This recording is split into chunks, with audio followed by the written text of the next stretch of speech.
Welcome in to an episode of Barnes on Travel. I'm your host, Owen Barnes. And if you've never seen this channel before, this channel is going to be all about travel vlogs, travel essentials. There's going to be some travel stories, and obviously just anything as it relates to the travel vertical. Travel is something that I really enjoy doing. Over the past couple of years, I've taken quite a few flights, just over 20 last year alone, and that is not actually for work. That's just for pleasure and leisure, and the things that I like to do. So I do have a lot of experience doing that, especially at my age, and so I wanted to talk through some of the tips and tricks that I have found as it relates to traveling outside of the U.S., as it relates to traveling inside of the U.S., and things that I really think will make your travels much easier as you try to do them.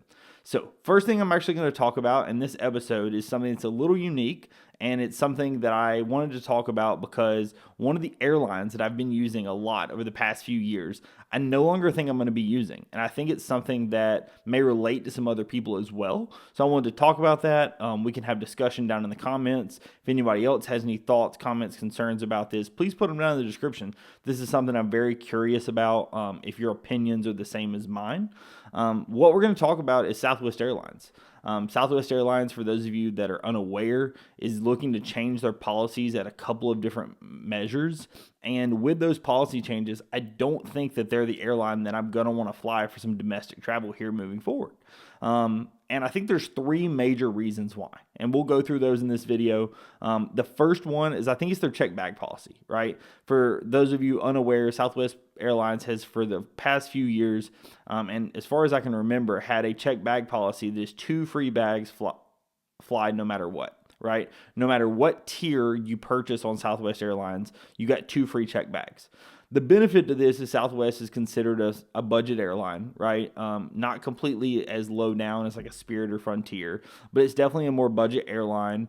And when you get the 2 free check bags in comparison to like an American or a United, it's much more cost effective, right? When you're looking at if you're going to be flying home for Christmas, if you're going to be flying somewhere that you're going to need an extended, and you're going to be checking a bag. And I'm not somebody that checks a bag a ton. I actually prefer my travel, my carry-on. I've actually carried that carry-on for 2 weeks to Greece, just under 10 days to Portugal. I've been able to pack for some longer trips with just a carry-on.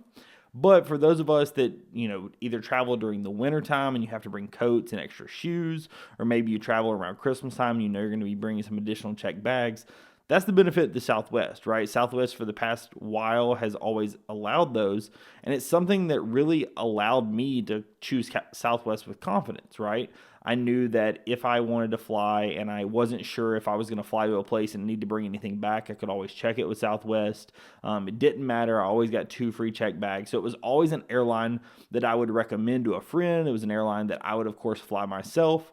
And as you see here in my Flighty, and for those of you unaware of this app, I really, really recommend it. Actually got the original recommendation from Marquez Brownlee's channel, MKBHD, but Flighty is this app that you can download on your phone. They also have a computer app that you can use to track all previous flights and stuff. And as you see, Southwest Airlines is one of the airlines that I have flown the absolute most, right? I've just had just over 20 flights with them over the past 5 years, and as a part of that, a lot of those flights I've flown with check bags, right? That's a big reason why I flew Southwest. Just the ease of booking, the ease of use, and it was something that I really recommended to everyone, right? That check bag policy, from what Southwest says, and I'll read their official policy here, it says for any reservations booked or changed on or after May 28th, check bag fees will apply. We're going to offer 2 free check bags to our Rapid Rewards A-List preferred members and Business Select customers, and 1 check bag to A-List members and other select customers. They will credit the first checked bag for Rapid Rewards credit card members, and of course, weight and size limits do apply. So what it really sounds like is if you are booking, and they put an emphasis on booking a flight after May 28th, then that is when those check bag rules are going to apply. If you book your flight before May 28th, 2025, then even if that flight is going to be after, you would have the free check bags. So that's something that really definitely concerns me. It's something that I looked at as a differentiator in the market for Southwest. When I was living in Dallas and I was about halfway between DFW and Love Field, I was flying back home to Birmingham, or back to my parents' house in Birmingham, via Southwest instead of American because of the check bags.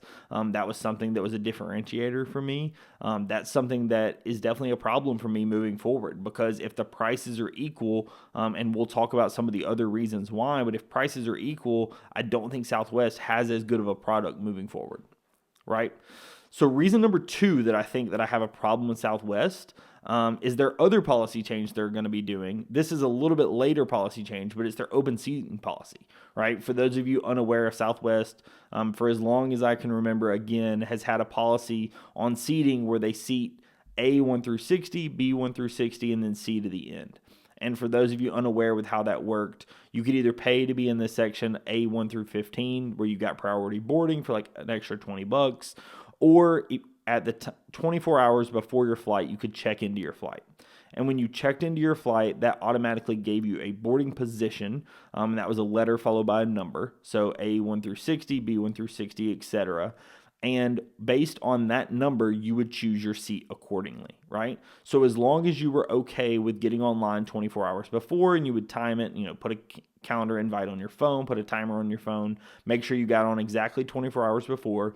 When you checked into the flight, you could get checked in, and you could get either a window or an aisle seat based on your choosing, especially if you got one of the earlier boarding positions, at no additional cost, right? So you got whatever position you thought was best for you at no additional cost. This is something that I have thought for years has been awesome. It's one of the reasons why I really prefer Southwest. You don't have to pay for an additional aisle seat, you don't have to pay for a window seat, and it was something that I really enjoyed. I didn't have any problem with going online and checking in. You could just have the app on your phone. I thought it was super simple, and it was something that I enjoyed. However, Southwest is doing away with this policy, and instead of this, they are going to a more traditional airline policy where you have to pay for each individual seat, and there's going to be upgrades and such, etc. There's going to be more premium areas that you could sit in, and we'll talk about the cabin layout at the end.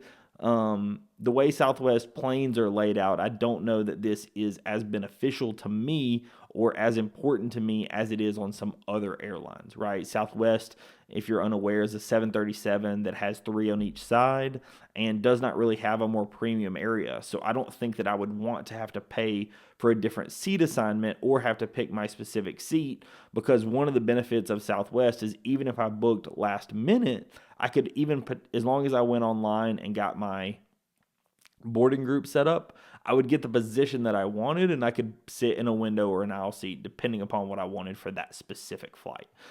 Based on what we're hearing, Southwest Airlines is going to be transitioning in early 2026 to this policy. We're going to be choosing specific seats. From what they've said, the assigned seating flights are going to go on sale at the end of 2025. So that's not something that's going to be happening quite as quickly as their check bag policy, but it is something that in the next coming years is going to be taking effect and going to be impacting all of their passengers. And then the last thing that I want to talk about, and I think the last and third reason why I definitely don't know that I'm going to continue booking Southwest, is just the airplane type. When you look at Southwest, the benefit of Southwest was their free check bags and their open seating policy. The downside of Southwest was the airline that they flew, right? As I mentioned earlier, they fly a Boeing 737, which is okay, right? There's no problem with that airline. It's 3 on each side. But the downside of that was Southwest for many years, and unless this changes, today they have no TVs in the seats, like no screens in the seats. They've just started adding chargers in the seats, and they're just USB chargers, whereas most other airlines, especially like United, and for the same price point, is including like full chargers in the seats. They're also including, United, again, at the same price point, is also including a screen in the seats, especially on some of the newer airplanes, larger overhead capacity, again, on some of the newer planes, and just some additional options. Additionally, when you're talking about a United or an American or a Delta, you also have the ability to move up into an economy plus or a first class or a business class seat. So those are some of the things that you can get when you book another airline in the U.S., And again, you still have the option to book the economy level, which is around what Southwest's cost is. But in my mind, when you look at Southwest pricing policy, and I'll pop it up here in just a second, Southwest has a pricing policy where they charge more, but it's in essence for the same seat and just a slightly increased perk, right? So if I pull it up now, they have their Business Select, which allows the 2 free bags, as well as extra rapid reward points, some transferable credits, priority boarding and such, a premium drink, internet. Then you get some of the other options as you see here on the screen. Obviously, each one stepping up as a step up in price point. But when you look at that, these still are the exact same seat size, seat location as everyone else, right? When you're an A1 through 15, yes, you get to choose the seat you have, but it's the exact same seat size and the exact same seat location as everyone else on the plane. Versus when you're looking at a United or an American or a Delta flight, you get that ability to move up to like a first class or an economy plus where you get either extra leg room, potentially upgraded food, upgraded seat size, lay flat seat, etc. A lot of different options depending upon what it is you're going to and how long of a flight it is you're going to be taking, right? I definitely enjoy Southwest.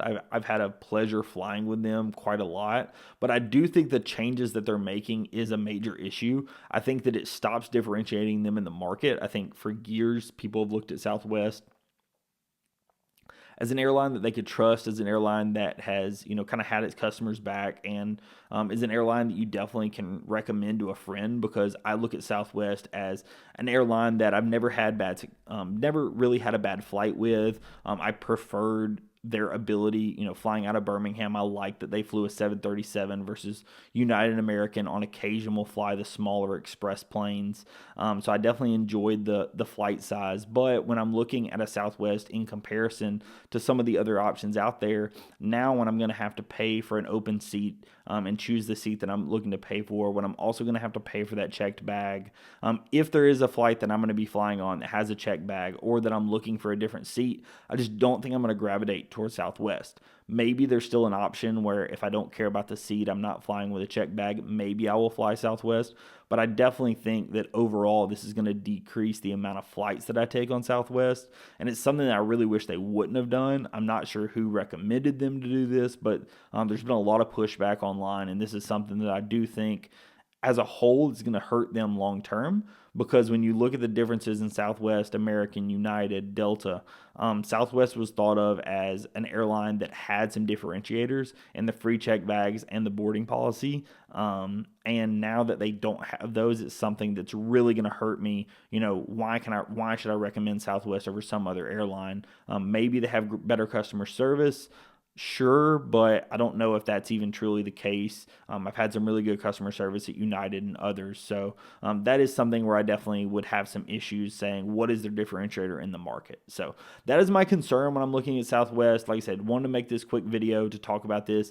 If you have any thoughts as it relates to this, put them down in the comments. I would love to know what other people's ideas on airlines here in the U.S. are. As you can see, I have flown mostly Southwest and United, have a couple of American flights as well. But in terms of U.S. domestic travel, that is most of the airlines that I have flown.